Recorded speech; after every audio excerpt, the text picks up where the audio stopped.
This is the brief on the UK's recent visa revocations for US commentators. Left-wing US commentators Hasan Piker and Cenk Uygur just had their UK visa yanked right before they were supposed to speak at XSWL London, kicking off a massive debate over where free speech ends and national security begins. First, let's look at how the government legally pulled this off. The Home Office canceled their electronic travel authorizations, basically their digital visas, using a super broad standard called the UK Public Good.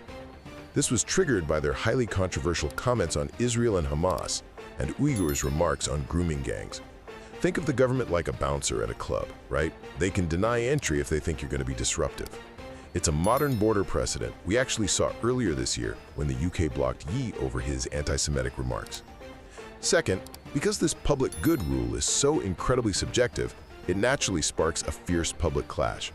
Civil liberties groups and politicians like Zach Polanski argue this is a grim suppression of free speech, but contrast that directly with Jewish advocacy groups and Labour MP David Taylor.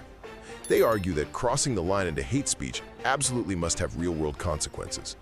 So it really makes you wonder, who gets to draw the line between a robust political critique and dangerous hate speech? Finally, this political tug-of-war has major casualties for cultural exchange.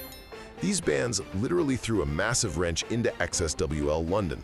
It shows us that while global festivals try to bring diverse voices together, they're ultimately completely at the mercy of Home Office border decisions.